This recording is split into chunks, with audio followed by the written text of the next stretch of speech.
Hello, and welcome to the Love It Or hate it.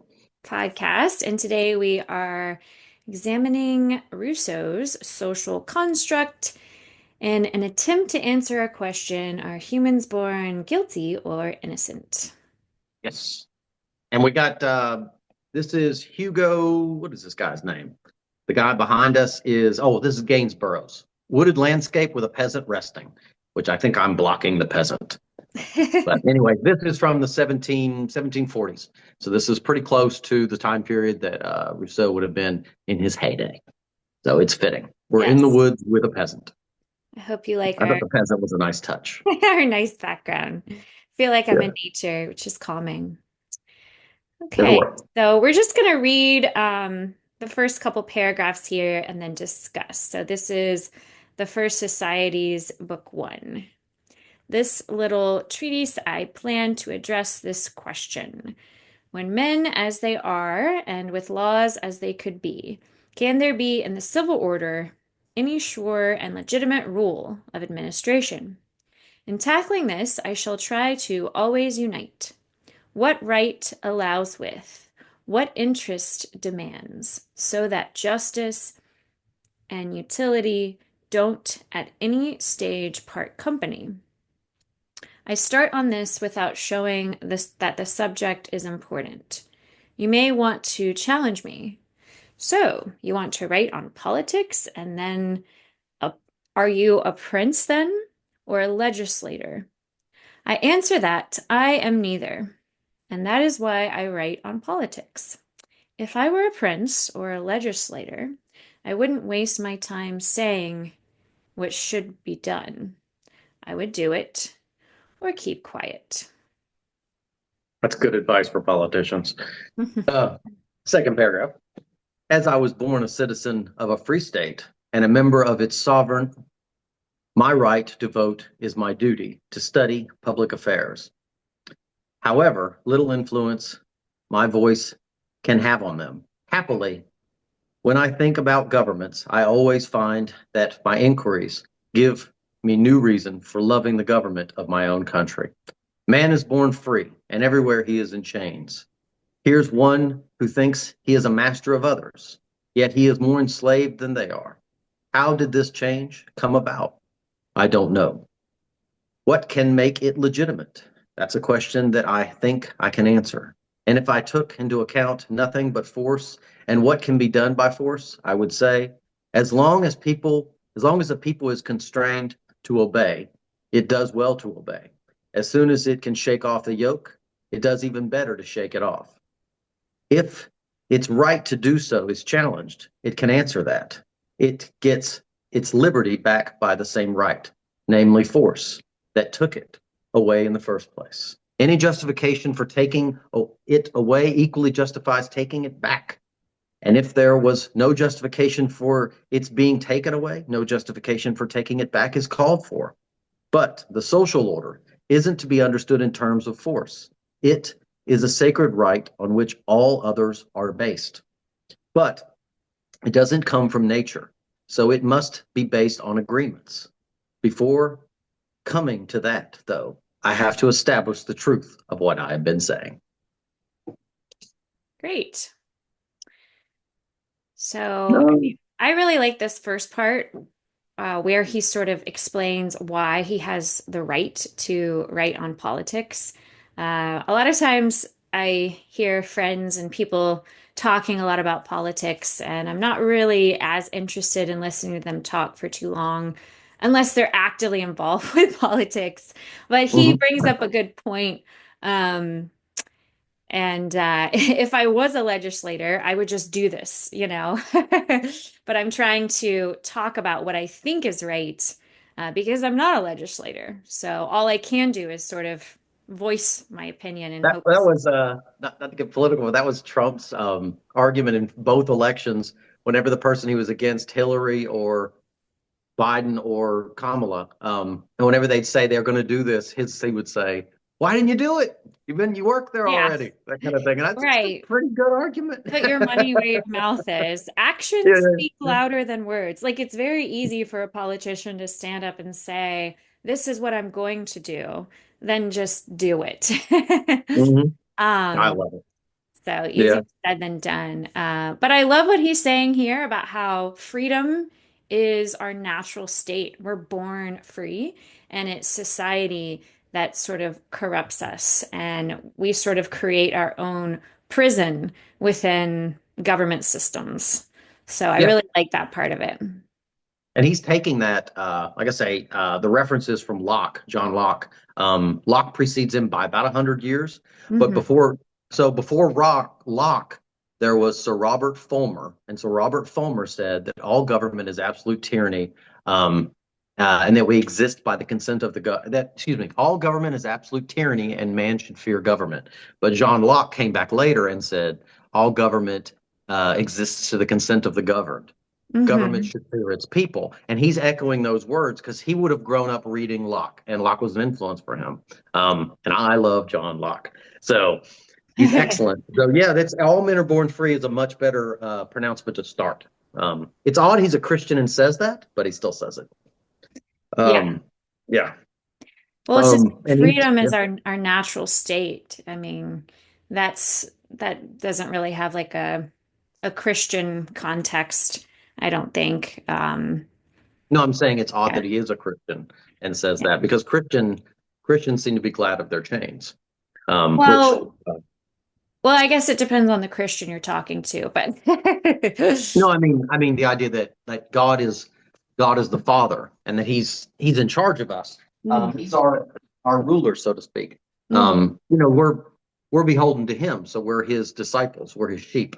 That means that He's in charge. He's the King. He Well, talks about yeah. that later in here. Yeah, Yeah, I mean, I feel like a lot of Christians definitely appreciate that they're free to follow him or not, right? I That get you. I get you. Yeah, God gave them the freedom to choose. yeah. We'll get So, we'll get into free will if we start talking about that. I I actually know. think I think free will is like a religion myself, but I don't think people have free will.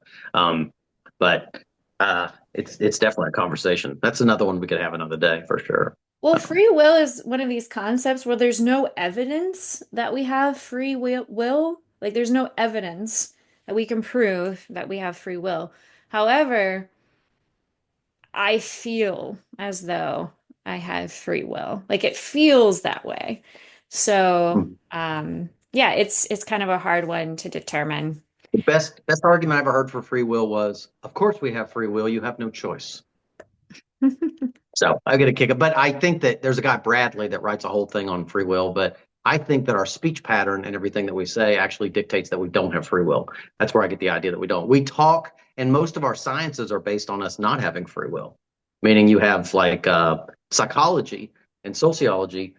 We run people through mazes under the rubric that it will be repeated. It's a repeatable experiment. That means that I can predict a person's actions that nullifies the free will. It means that you're a predictable creature. Just like a mouse in a cage, we're a mouse in a cage. We haven't found our owner yet, so to speak. That's why I think that we don't have free will. I think that we're just really organized animals with stimuli based answers. But we think we're a little bit better than that. We watch the mouse in the cage and then we come back and say, we can learn from this, but we're not that mouse. I think that that's ego for a human. I think humans are just like the mouse in the cage. We're just stimuli based.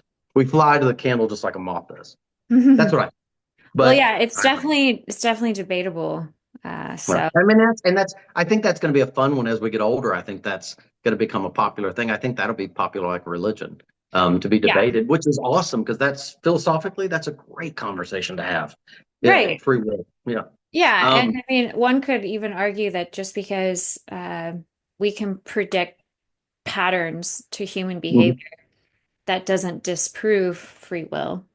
So there's a Okay. there's a lot that goes into it. I'd want to hear that. I'd want to hear that argument. I'd like to hear how that argument goes.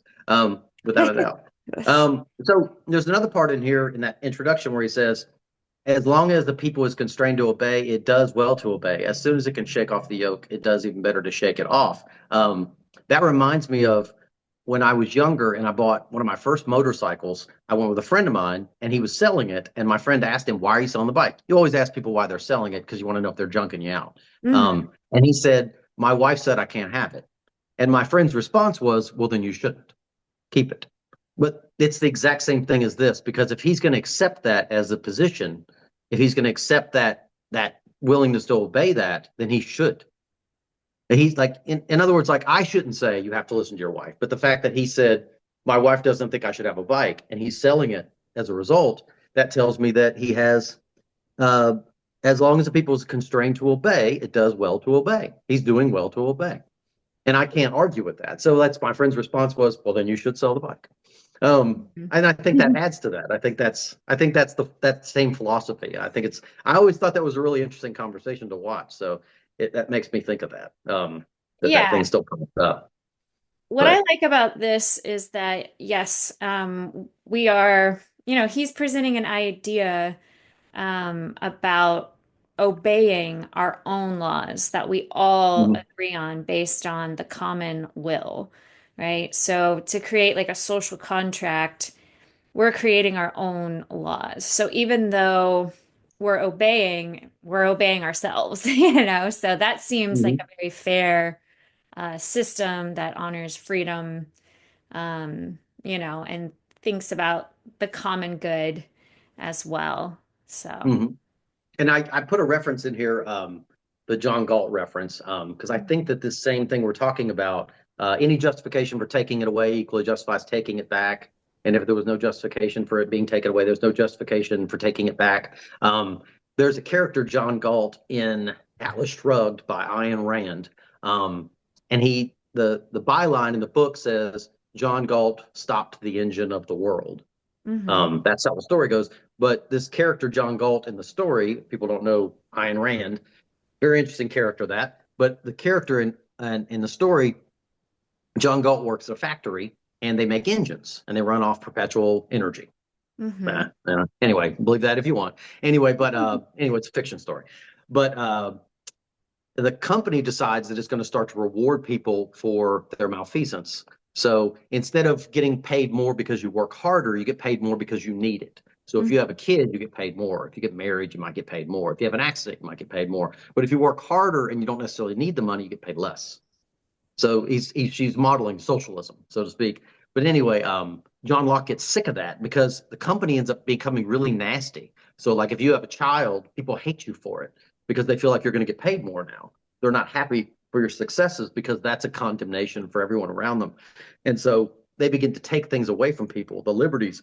And this John Galt guy, at one of their meetings when they're announcing this being a continuance, he stands up and says, I'm leaving. And he's the guy who can create everything, and they don't want to lose him. And they ask him where he's going, and he says, I'm leaving to turn the engine of the world off. And that's the story of in Ayn Rand's Atlas Shrugged. It's the story of John Galt. I don't know, it was real popular with the Republicans for a long time, but it's existential relativism. But she's modeling this exact thought in the 1900s. So it's very popular, but I don't know. You might Yeah, like it. It's a honest ripper. yeah, I feel like a But lot of these ideas aren't anything new or revolutionary. Like a lot of people have had similar ideas. They just call it something different than a social contract? I got you. Well, I So, think that's true now, but then this was new. I mean, aside from him like borrowing from like Locke and whatnot, it's yeah. you'll search in vain for people to say that they have independence of thought and that they're a lot of people didn't even believe that they what like I think therefore I am, that people have inner thoughts and everything. A lot of people didn't think any of that was real. These people are the people being revolutionary, but now yeah, it does seem like it's kind of old hat. I definitely Well, a agree with lot of that. what Rousseau is saying just justifies democracy. Yes. So And that goes democracy isn't anything like original. no, no, but isn't original now, but it was then.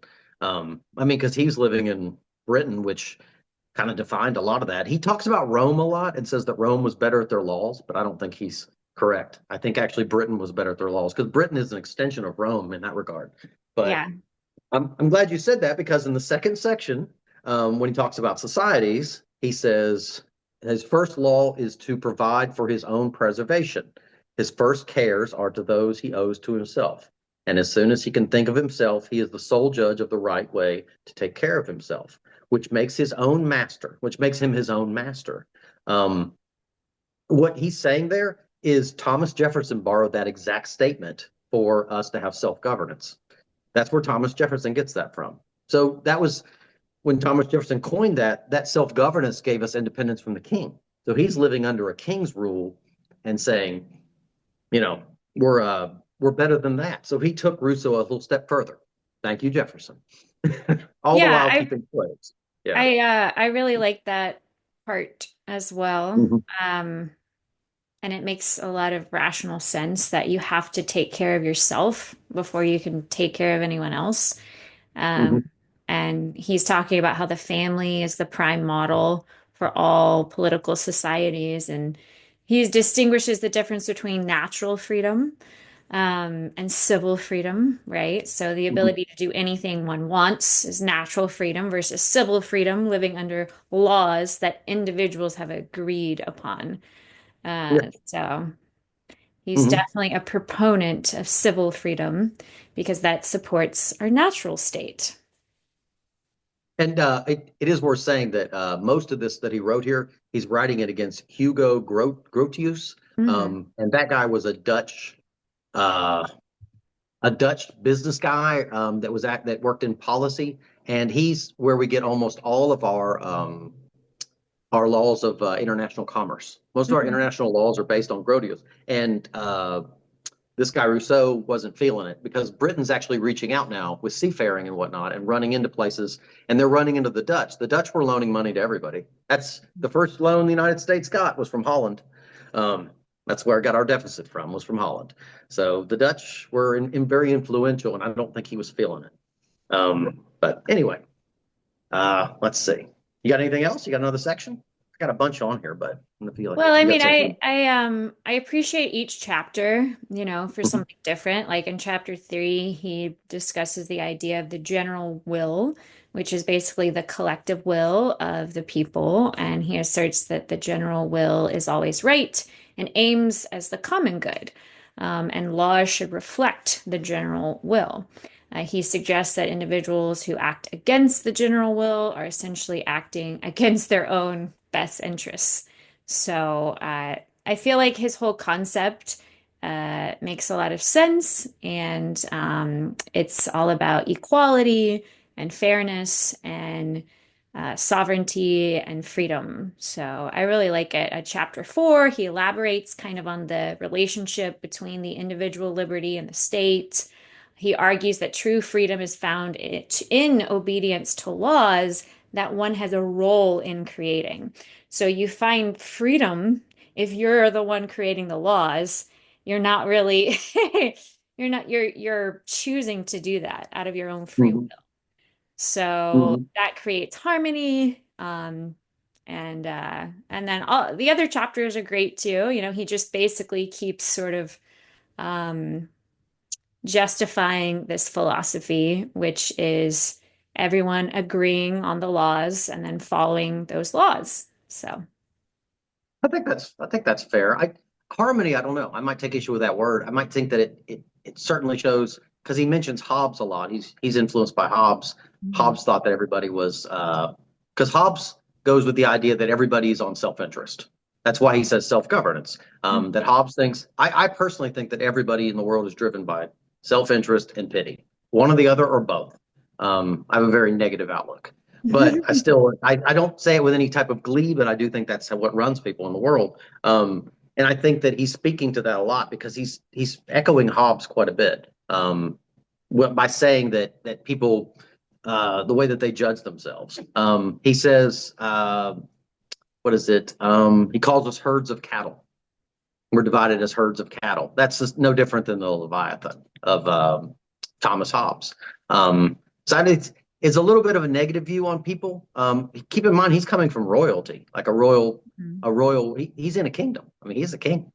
So I mean, as much as he might say individualism of things, there is a king. He does say at one point, which I thought was funny. He says that he said something about the king having nobility, and then he talks about King Adam and Emperor Noah or something. I can't remember how he words it, but he says if you trace my lineage, I'm actually related to them somehow.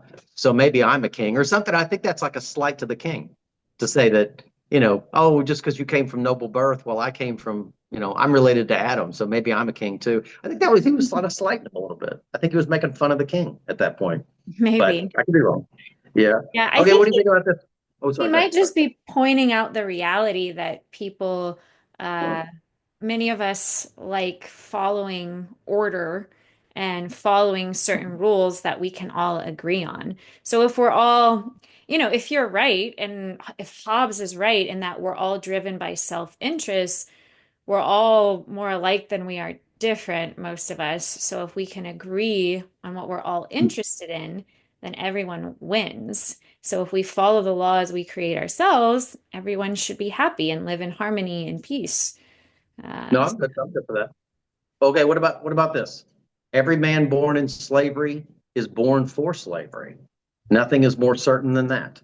Slaves lose everything in their chains, even their desire to escape from them. They love their servitude as Ulysses' comrades loved their brutish condition when the goddess Circe turned them into pigs.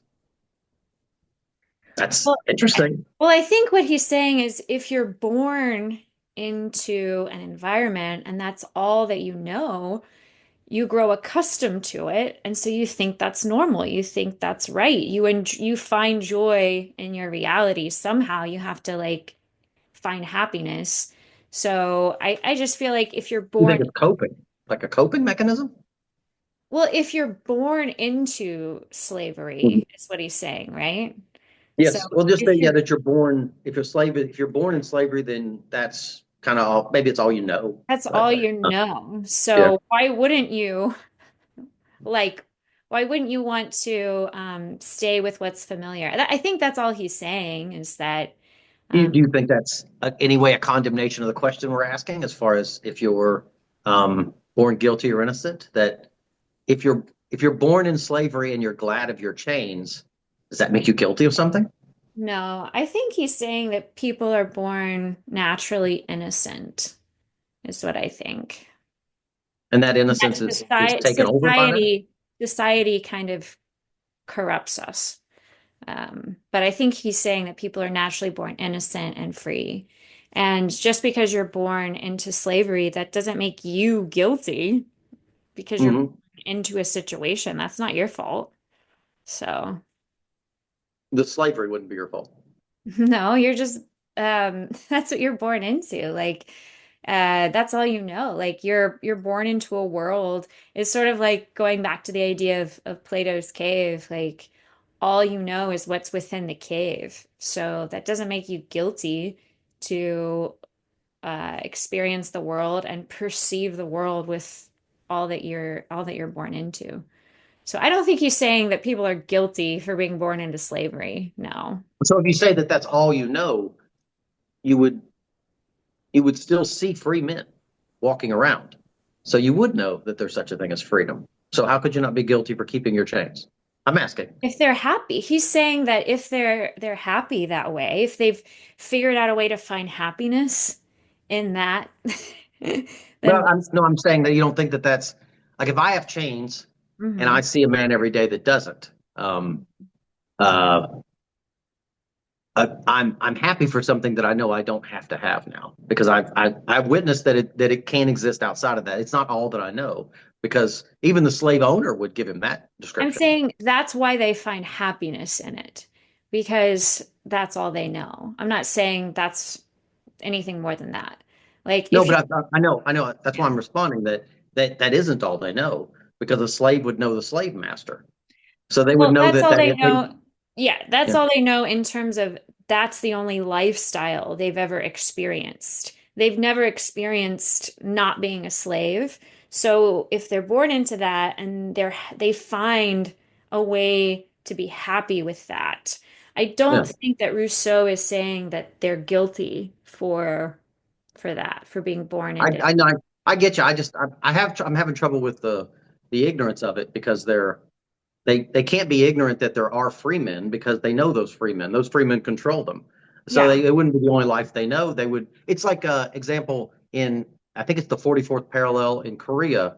There's North Korea that's run by a despot, and there's South Korea that's Hmm. pretty liberal, decently liberal, Hmm. considering. And there's factories that sit right on the border, and people go to work from both sides. And so people will come to work, and one side has a radio that only tunes to one station and can only talk about the great leader or whatever nonsense. The other side's pretty free, decently free.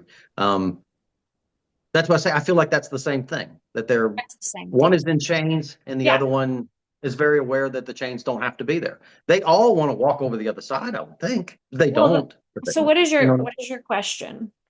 meaning that I don't think that's all they know. Like a slave, he's saying that they're born enslaved, and they're happy for their chains, so to speak. They're like the pigs, Circe's pigs. They're just kind of brutish, and they want to be it. They want to be that, but they're still living around people that don't have that. So Well, I wonder if that does make them guilty.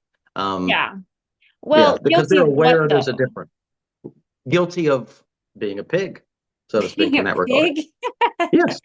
I mean, if you're the pig and you choose to be, and you don't Hmm. choose just meaning that I always imagine anybody that's been enslaved. Oh, and anybody that's listening, keep in mind that we're probably talking about Romans and whatnot. I don't think the North American slave trade started in 14 something, but that was the Portuguese. I don't think the British were full throttle in this yet. I don't know if he's actually even talking about that. Necessarily people from Africa. I think he's actually talking about like Lithuanians or excuse me, not Lithuanians, Roman situation because Hmm. he's referencing Rome, so Rome slavery. But Hmm. anyway, I don't know. I don't. Yeah, I I'm not don't. saying I think that they're guilty or innocent. I'm saying I think Rousseau doesn't think that they're guilty. I Oh think no, I, that's I what got you. I he's I saying. got you. Yeah. I got you. I'm trying to glean an answer from that, and I wonder if like I feel like I always imagine that if somebody's in chains and they're being ruled over by another, that everywhere in their being, every marrow of their being, they're trying to get away from that.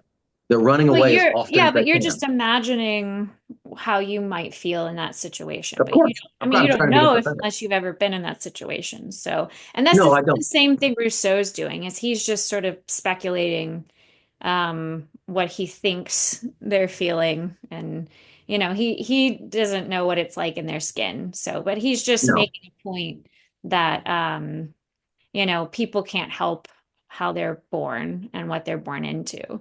So I think he's saying that people are innocent, more Mhm. than guilty. But I'm not saying I think people are innocent or guilty. I'm just saying that's what he No, seems no, to I, be I, saying. I get that. I'm saying that from this, I'm gleaning the answer I'm gleaning from this is that I would get from this that people were born guilty, that they wouldn't in that situation because he's saying, oh well, they don't, they're happy for it. They're like the pigs and whatnot, but they would have been Romans before they were pigs, in this example. So I don't know. Not necessarily happy with their chains. I think that that's the misgiving from a Christian background because he's he has to have a certain degree of servitude already that he's agreeing to. And he's Yeah. also he's also got a king.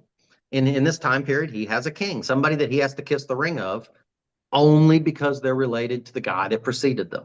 And that seems to be contradictory to what he's talking about. That's a type of slavery, the slavery of will, but Yeah, he I also don't know. says about speaking of the Romans, he says the Romans who understood and respected the right of war more than any other nation on earth were so scrupulous about this that a citizen wasn't slavery. The only enemies a state could have are other states, not men. Because there can't be a real settled relation between things as radically different as states and men. Mhm. So he's just talking about the difference between like individual sovereignty versus the state.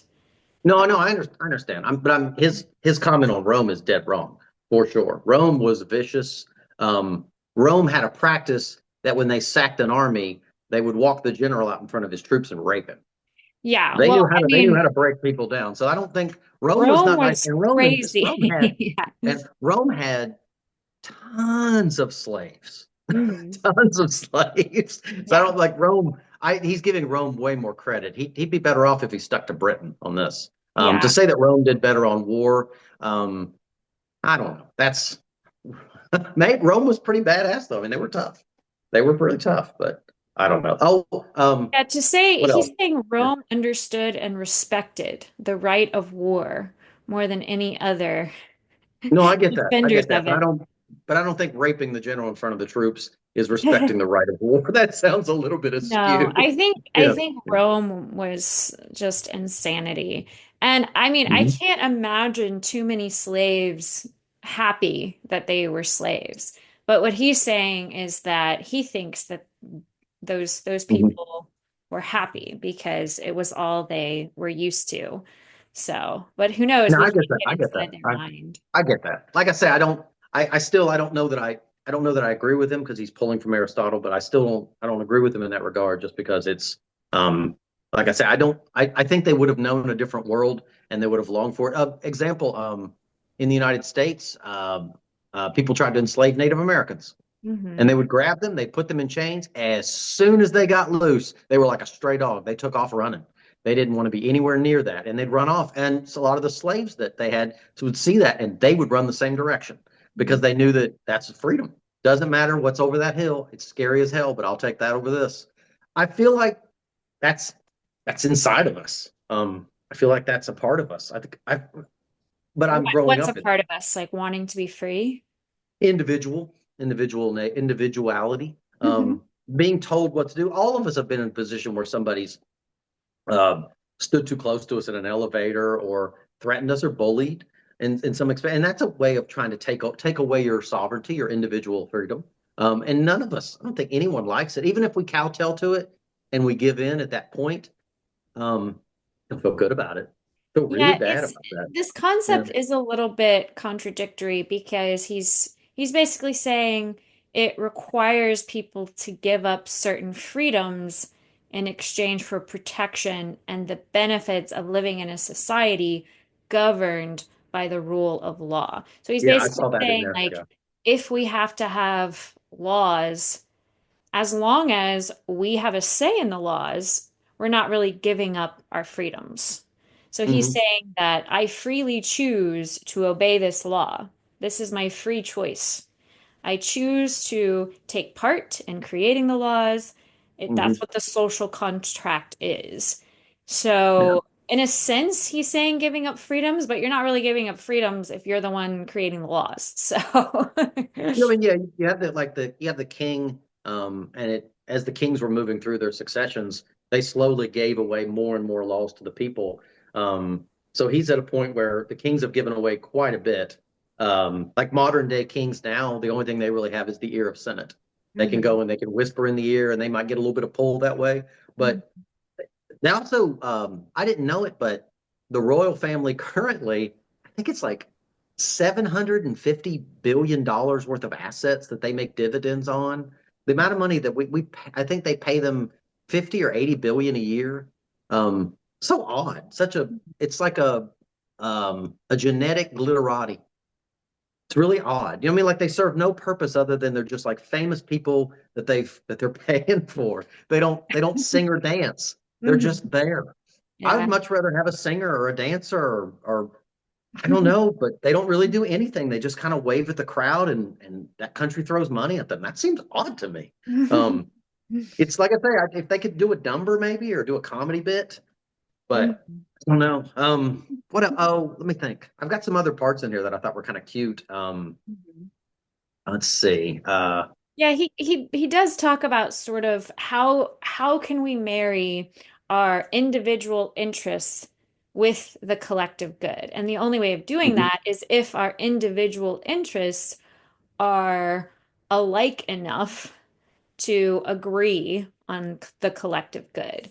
So unless we can find more in common than different, if we mhm, can find more commonalities, then we can all agree on certain things. But the issue is if certain individuals can't agree, right? So mhm, we have to find like an agreement.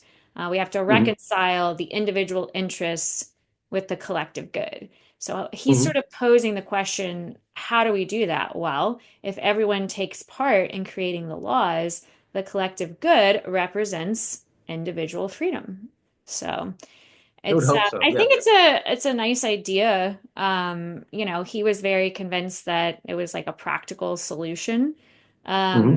but again, I think it's very much easier said than done. So He's an inspiration for future fellas, which I think is nice because it's the fact that he inspires people later to pick up the pen. He's picking up a little bit of John Locke. Mhm. I still like John Locke better, but I like Jean-Jacques Rousseau. I think he's fun. Yeah, but anyway, that's I think that's all I got. I don't know. There's other parts in there, but I think we kind of sussed through this guy. So you think, am I correct that? Well, tell me what's the answer to the question? But What yeah, answer do you glean from this? yeah, I mean, to answer a question, are humans born innocent or guilty? I feel like Rousseau is saying that humans are born innocent and free, and it's society that sort of corrupts us. But if we can find some type of social contract, some type of agreement, and create our own laws that we can agree on, then we're not sacrificing our individual freedoms and all of our individual freedoms collectively can create common good. So I think that's what he's saying in a nutshell. So I think he believes people are naturally born innocent. Mhm. I see. I get from this the way he regards people, different people, but because he seems to have a different opinion of some than others. Yeah, It that's seems like true. yeah, and it's there's the Leviathan, and to say that they're cattle, I get the idea that he's saying that you need this, just like Hobbes, you need to collectively kind of get everybody kind of going down the same cattle run, um, and that they're all kind of stupid. But if we can get everybody kind of going the same general direction, as a whole, they'll kind of guide each other in the right way. So it seems like a very like a low opinion of people, especially if he's adopting Hobbes, because Hobbes didn't. I mean, to refer to people as cattle or Leviathan, it has kind of its uh, you lack you're more like an automaton. You're Hmm. kind of doing what you're told because if you follow a group of cattle, there might be one or two cows that actually are directing the thing, or the one out front maybe, but there's quite a few in there that are just kind of getting banged around and moving whichever direction it goes. That's the Leviathan, and that seems to take this seems to take a very low opinion of man in that regard. Uh, and then he also is talking about very settled rationales of thought that somebody sells themselves into slavery, as an example. And he said, well, you can't do that. There's no way you can sell that. That's a preposterous thing. What a ridiculous notion. Well, yeah, that would mean that the human himself that endeavored that, and the thought we've had for the longest time, until you just told me, Rousseau, thanks, I was silly. So I don't know. I I don't know. I guess I'll take the opposite of you just because it's more fun that we're kind of guilty. And I'm still kind of hung up on the slavery thing because like I say, I want everyone that's persecuted to not want to be persecuted. I don't I Right. would not and I just I that's and that might just be my upbringing. It might just be from watching too many damn movies, but I don't know. I don't want that. And he might be right. I mean, he would have lived around slavery actively, Yeah. like in the streets. And he may have seen things that like I don't know. Every movie I think that you and I could name right now, they escape. It isn't like they're happy at the end. And in his, they're happy at the end. I don't know. That bothers me. Yeah, no, But I mean, that bothers me too. Like, you would think that anybody born into slavery would want to be free. Because I don't like the idea of slavery. I think it's awful, right, right. but you never Mm, know, like, when you're born into a situation, how that affects you psychologically. So he mhm. might have a point, but I feel like he's just sort of making the point that most of us are sort of born to follow. We're born to follow. So why not follow our own set of laws, you know? Okay. So that's to me like the gist of what he's saying, but because he doesn't really say anything that suggests people are born guilty of anything, Mhm. um, And unless then just guilty of ignorance. and in saying that you can't sell yourself into slavery, he does seem to forget that I think during his time period, as well as a good while, I just actually looked it up when it stopped, but debtor's prison. You could sell yourself into slavery. And Rome was the same way. You could have a debt.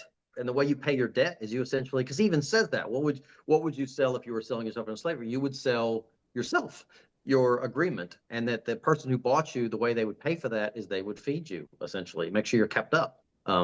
And that's selling yourself. So he says you can't do that, and that's a ridiculous agreement. But he had debtors prison at the time period. He would have walked by slaves in the street and people who were uh, slaves because of debt. They're in chains because they owe money to the shopkeeper, so to speak. That's not much different in my mind. Um, I mean, whether I'm there because I owe you money or because I owe you my skin, I'm still there. We're sitting next to each other. I don't think the slave sitting next to me is going to go, "Oh, well, you're better off than me."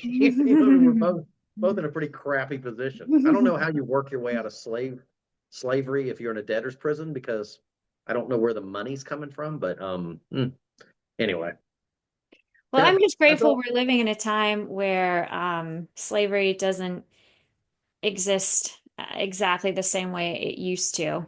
It Oh, still it is. No, exists, but it fully exists. We just luckily live in a country where it does. I mean, children make my Nikes, well, slaves yeah, make our it cell definitely still phones. exists, but Yeah, not yeah. quite in the same way. So, It's more industrialized now. It's like I say, the people punching out cell phones, all the cell phones, and everybody watching this podcast. Your phone was likely made by a Uyghur in right. China, working in a prison camp. It's a different type. It's going to sound like an awful thing to have to say out loud, but maybe it's nice that we don't have to say it. Yeah. But So because do you that's think that essentially the only this is difference. do you think the social contract is sort of a practical thing we can apply to modern day? Or do you think it's just sort of a pipe dream? I like it. I like all philosophy in that if the hat can be worn, and I feel like this one you could easily take this and mold it onto your personal life. Try to wear it as a hat and go in the street and try it out. I think that's perfectly logical. Now to go out onto the Senate floor and get everyone to vote for you with this as your backing, no, not going to happen. But you could use it as a personal goal, and I have no problem with that. A self help, if you will. Let's reduce Rousseau to self help. Well, I feel like much of what he's saying aligns with democratic beliefs. So I feel It like seems to, yeah, yeah. yeah, so I feel like it does have a practical application, but there's certain things he says in these chapters that aren't necessarily aligned with anything practical today. Mhm. But overall, I think he makes some great points. I don't know if he really clearly answers the question, are humans born guilty or innocent? But I definitely think it leans more towards humans are innocent in their natural state. So that's just my take. But let Sure, us I know got what you. you think. So if you're listening at home, we'd love to hear your thoughts. And we're going to do a live stream Sunday. And we're just going to kind of summarize all the different philosophers we've been investigating and kind of talk about all of them and think about how they relate to that question. And if we We're gonna arrive wear a lot of at an hats. answer, so feel free to join the discussion. That would be fun. Yeah, any final closing thoughts? No, I love Rousseau though. I love anyone that picks up the pen with the intent to do good for man. Good for him. Yes. Good for And I him. love Thank that you. too about Rousseau. So, Yeah. He's not a piece of crap. A lot of the philosophers seem like they're kind of talking down to you at some point. Rousseau generally seems like a guy that when he got done with this, he felt good about himself, and I think he should. Good for him. yes, Yeah. absolutely. All No right. doubt. Well, thanks for listening, and we'll see you soon. Yay.